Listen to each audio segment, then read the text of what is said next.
All right. So again, Bobby with Boris, but you said this is one of Well, the. game number 13 here. Okay.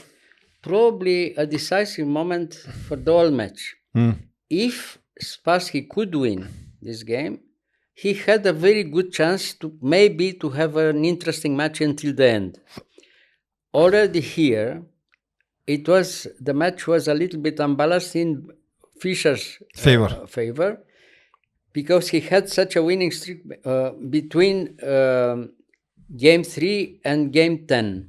I mean, he won 5 times and has a big advantage already, So it was a very good possibility for Spassky to try to win this game.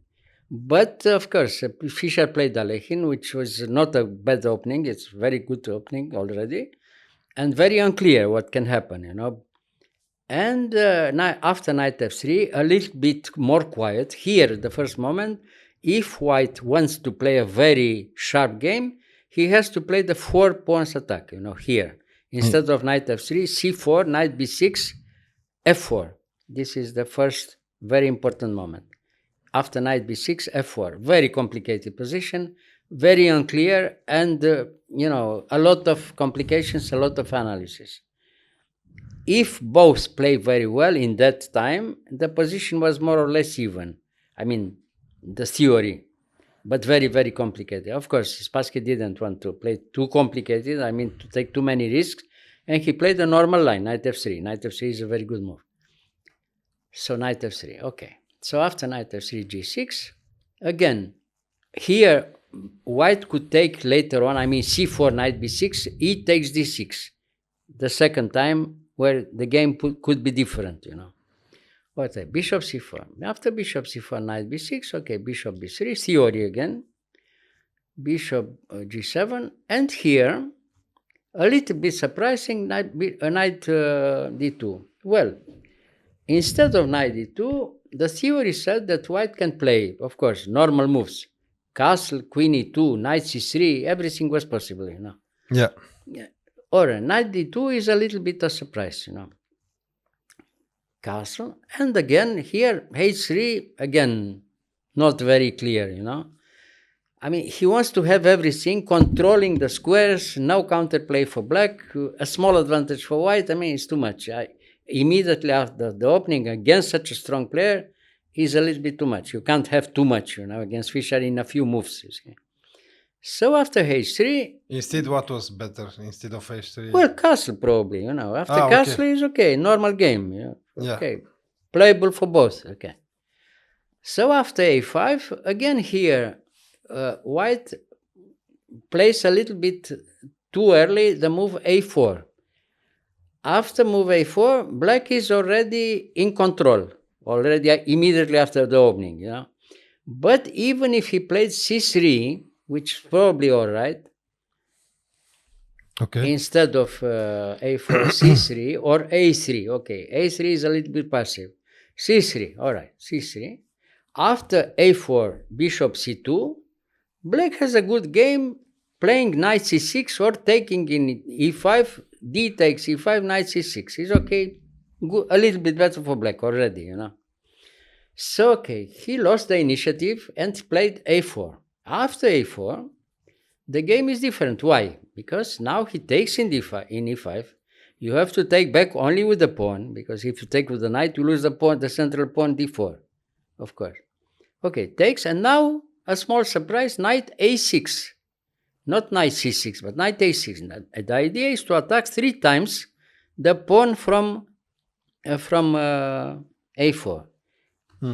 Okay, Spassky accepted the challenge and he gives the pawn for a small initiative. What did he play? Castle now or what? Castle. Yes. Now knight there. He played here queen e2, of course, and queen e8. Now it's clear. He loses the pawn.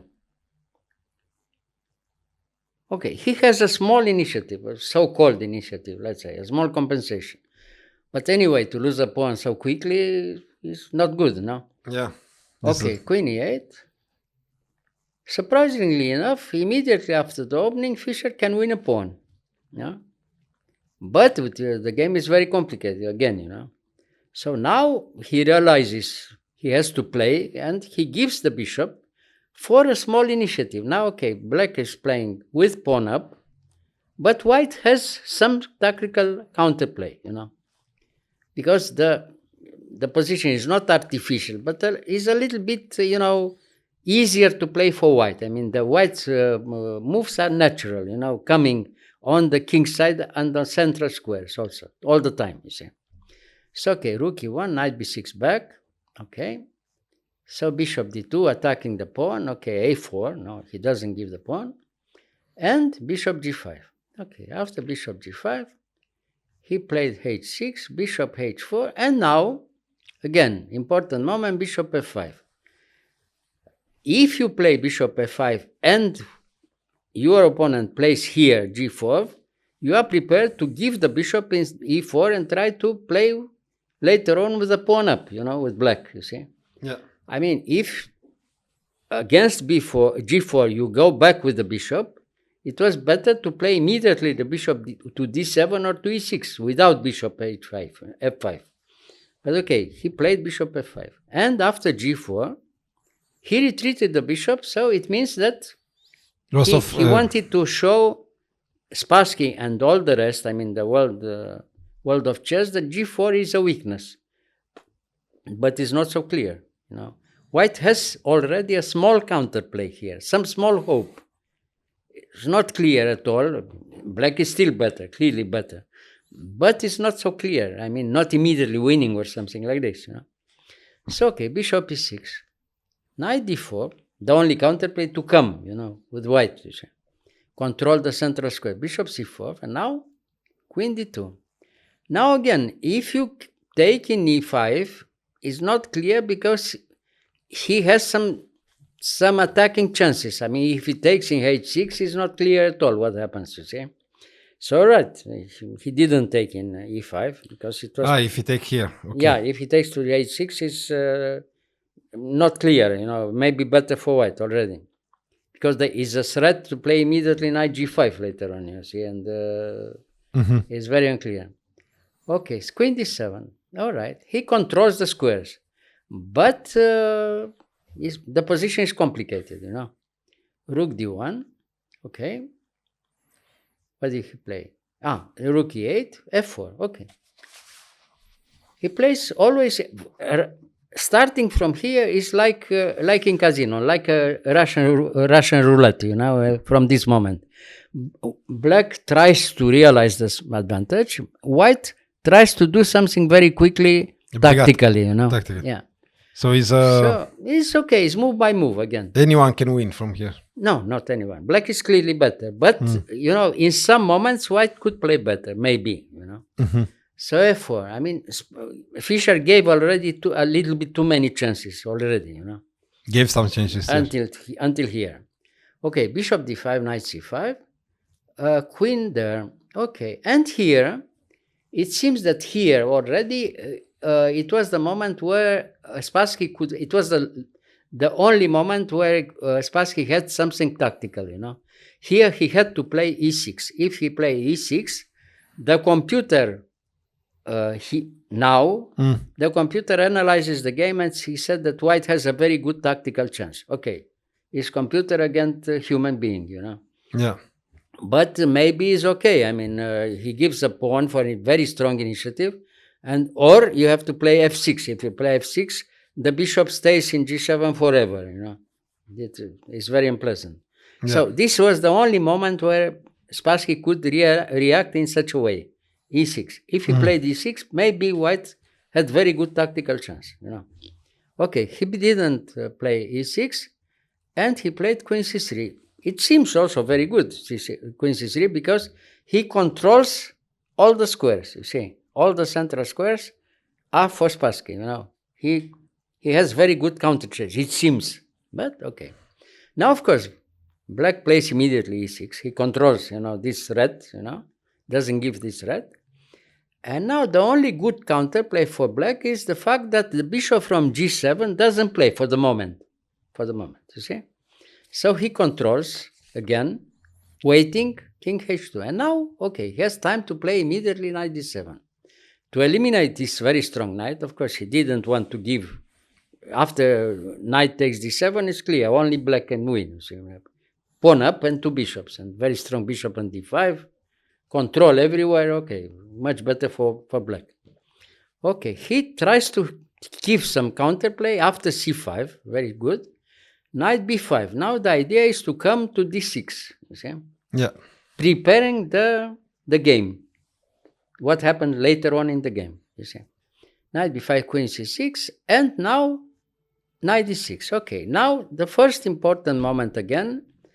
He took in d6, preparing the end game. It seems that the end game is completely winning for black. You see, because now he takes in d6, bishop takes e3, and the pawn is free to go. a3, a2. You know? Yes. But instead, maybe it was a good idea to play something else instead of this. It was a little bit risky, but probably okay. Rook to b8, the other rook from e8 to b8, and then b5. If he has time to move twice like this, it's clearly better. And if nothing happens very quickly, because it's pawn majority, right? Pawn majority, the bishop fantastic in d5, and if he comes without any counterplay, he's winning. No problem. But okay, he was probably too sure that the endgame is completely winning for black. And he accepted the endgame playing like this. He took in the d6. He took. Starting from here, the game will be most interesting and very well played by Spassky. It was a fantastic counterplay for Spassky. He found a very good counterplay.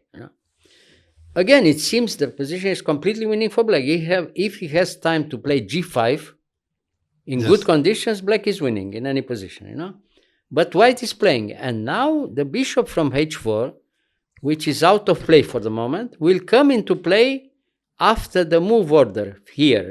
He plays g5, the only move, takes, and f5. Okay, he closes the position, but now the bishop has time to come to g3 and later on the big diagonal, the black diagonal, controlling the square f6 and controlling later on the possibility to come to a1, to control the a1 square. A1 here, this one. But even so, black must be better because he has a free pawn on a4, I mean, he's coming to try to make a queen. All right, so king f7, well, if you look at the position, but everybody would think black must win. Yes. So, okay, knight e5 check, right? He has to takes, and now it's more or less unclear. Even if black is better, but white has a counter chess. I mean, the white idea is to come on the h4 square, Rook f1, rook f4, rook h4. It's a little bit long, rook f1, rook f4, rook h4. Yes, okay. If he arrives in h4, he has at least a very good chance to make a draw, or more. Depends of the continuation. Because the king here is... The king is a little bit, unsafe in f7. Yes. Yeah. But here wasn't better instead of this to just move this pawn here? No. If he plays c4, is bad. It's bad because he loses control with the bishop from d5, and white can play immediately rook d4, rook h4. Even worse, he has time to come immediately. Okay. Yeah. So no, b5 is a very good move. Okay, no problem.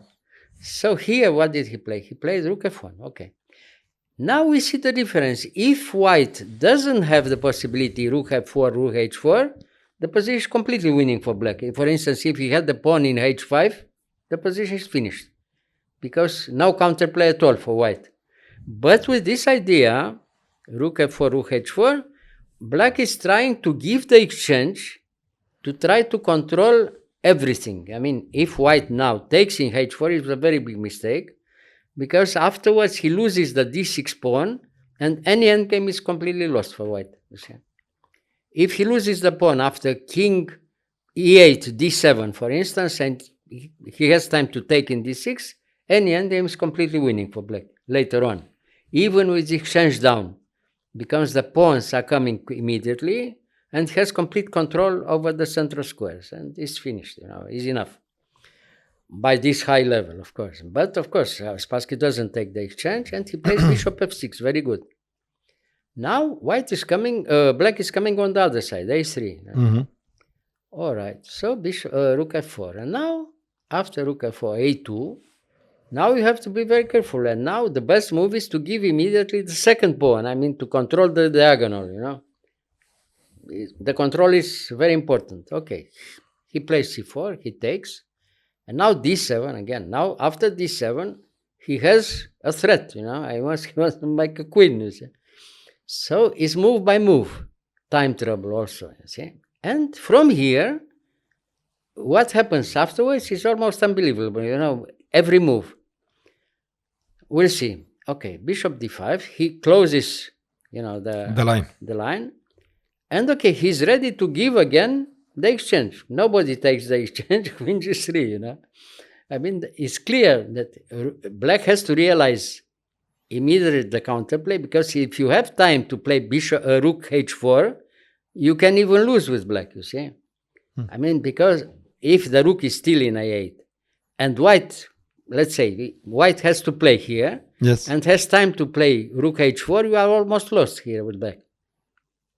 If you take, he takes with the king, and he threatens already d8 queen, and you have lost with black. See, it's unbelievable. So the best move is rook a3 check, of course. Okay, rook a3 check is okay. And now the best move is c3. Why? Because if you play, for instance, king f2, the normal move, king f2. Yeah.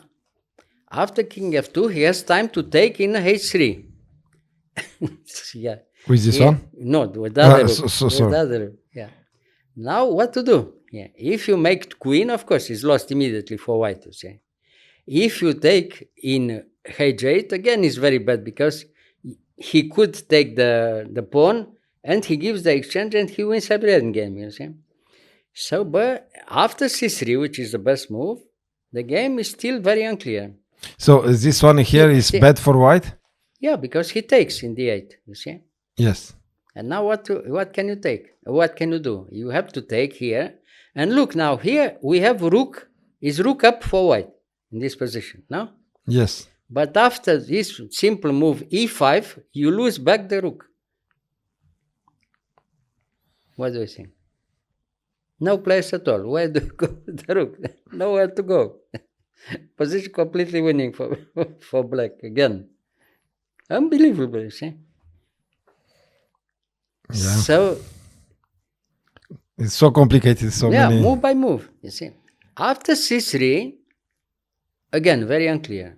But it's unbelievable, because now if you made queen, you are lost with black.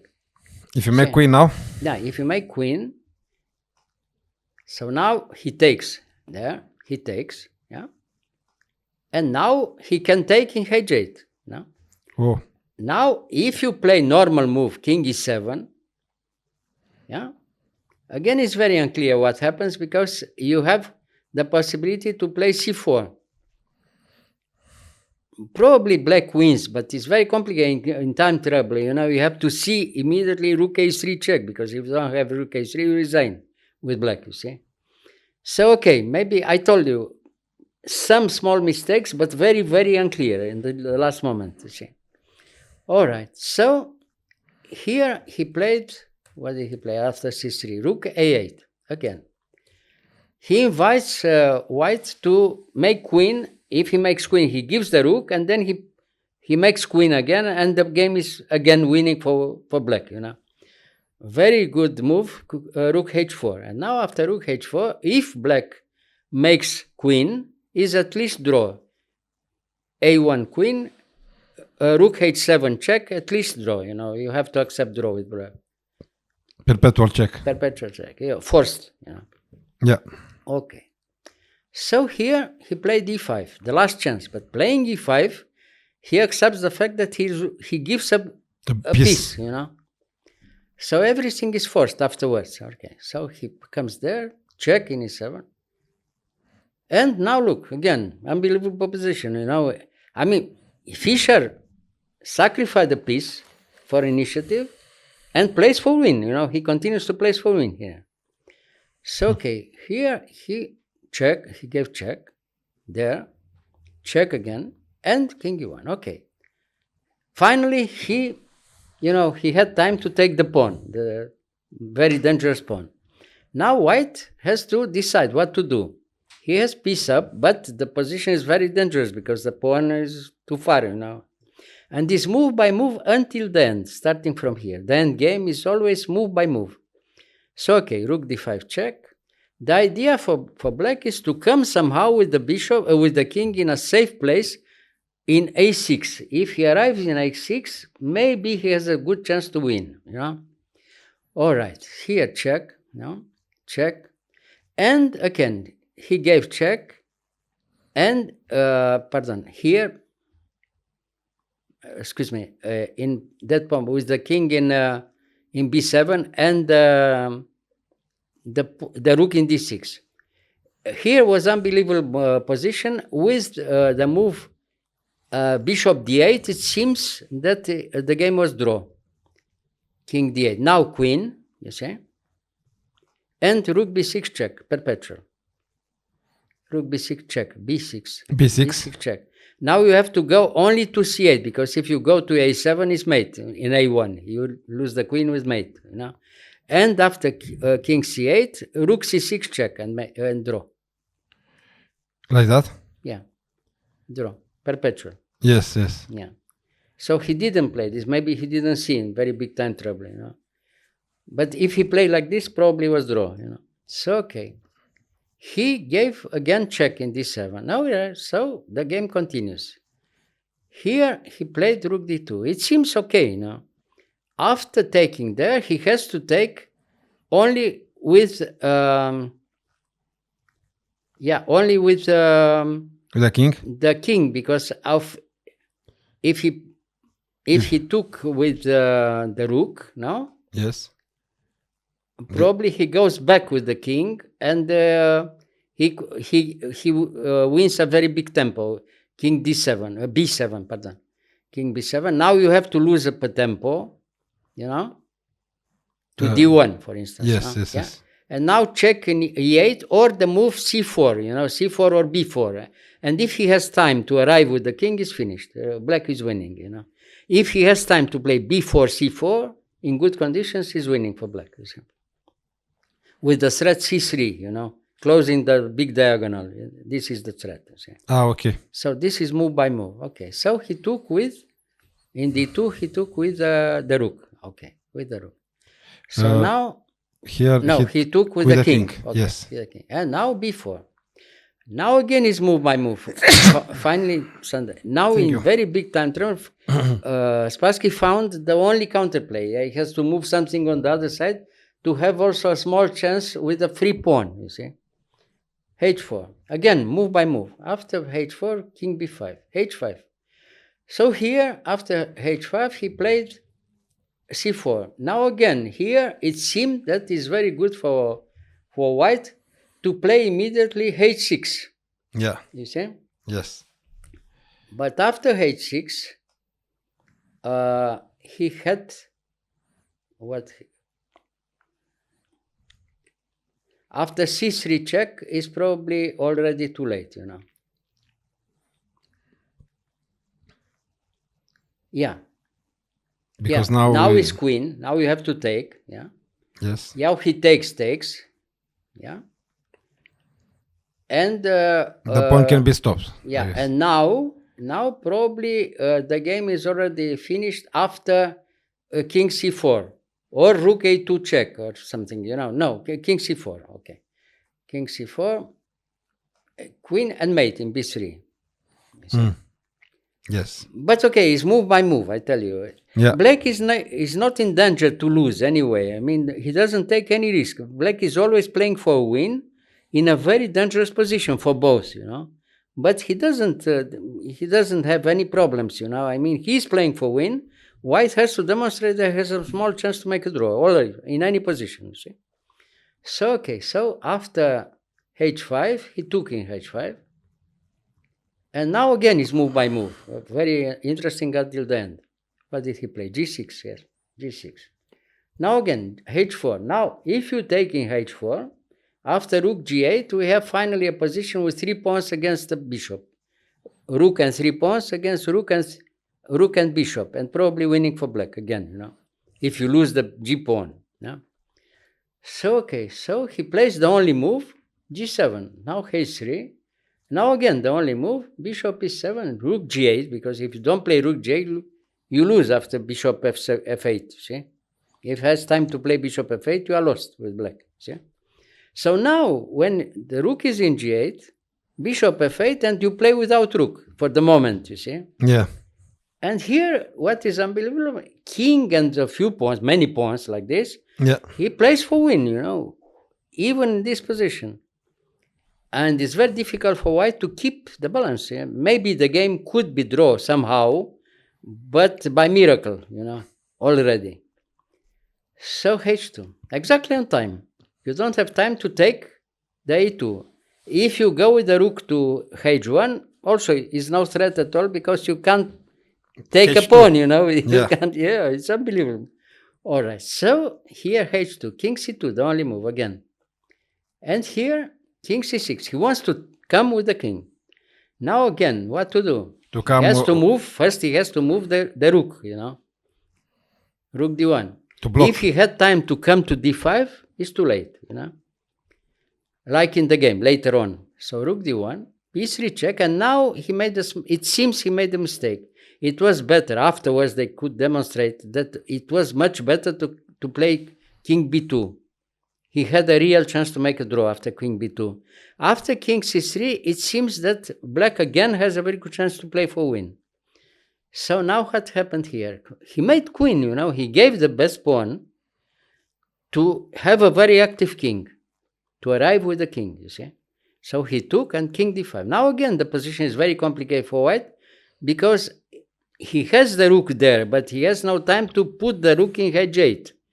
If he has time to put the rook in h8, it's all right, but it's too late because he makes queen in the meantime, you see.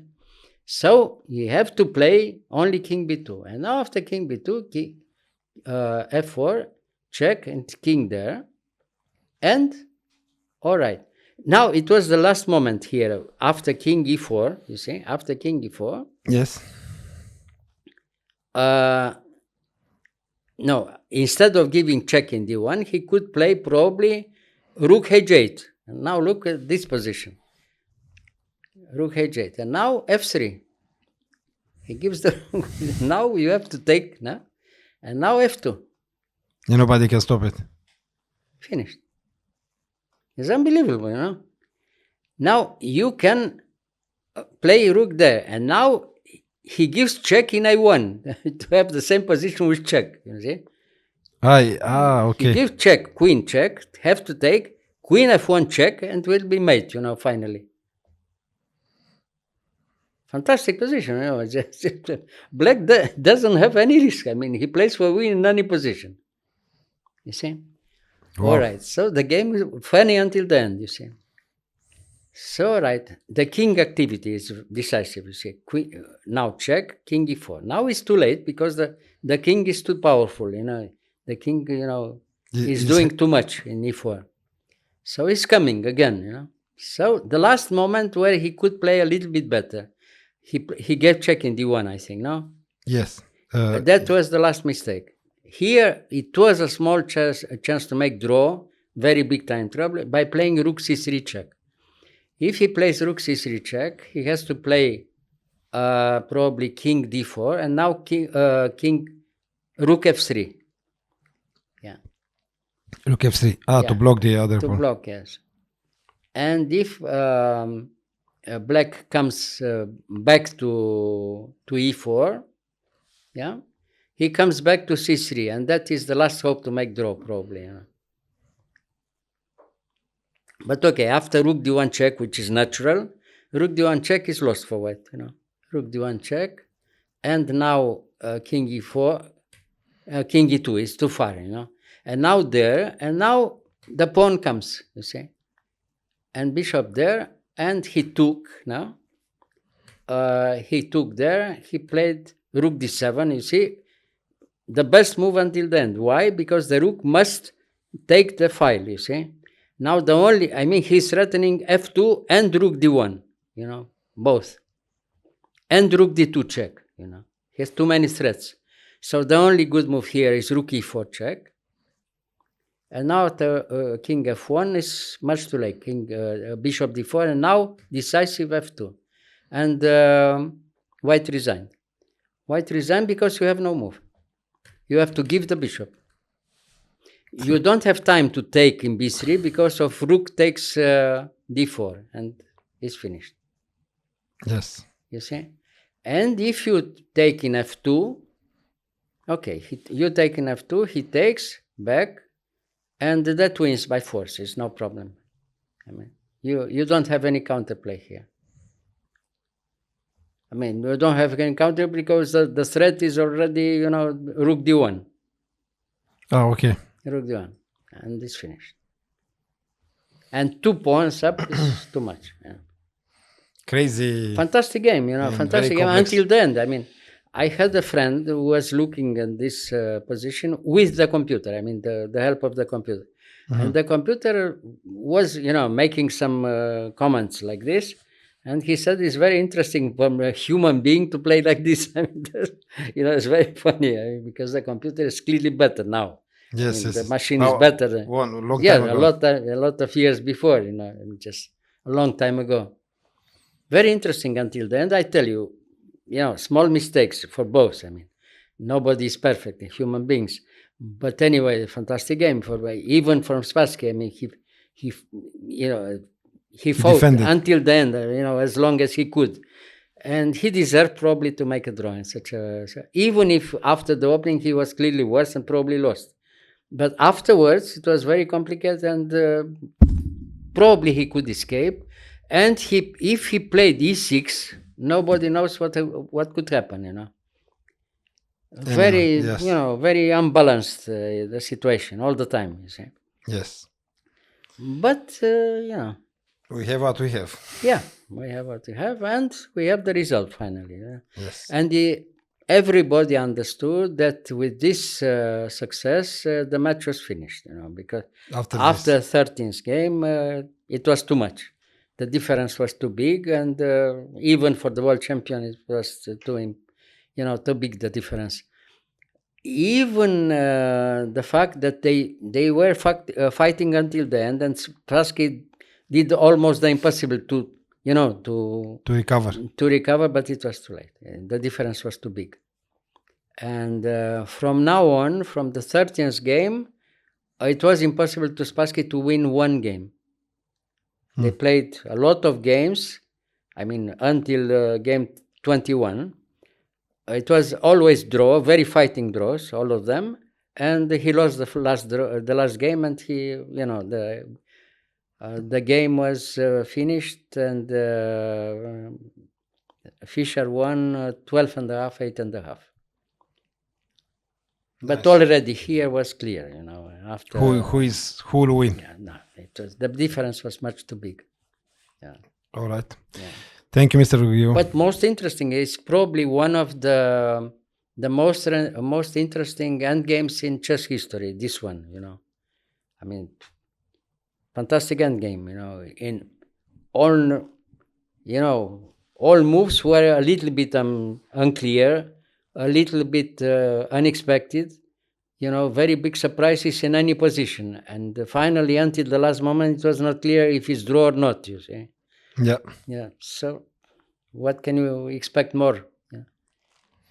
Beautiful game. Yes. Well, this was the level then.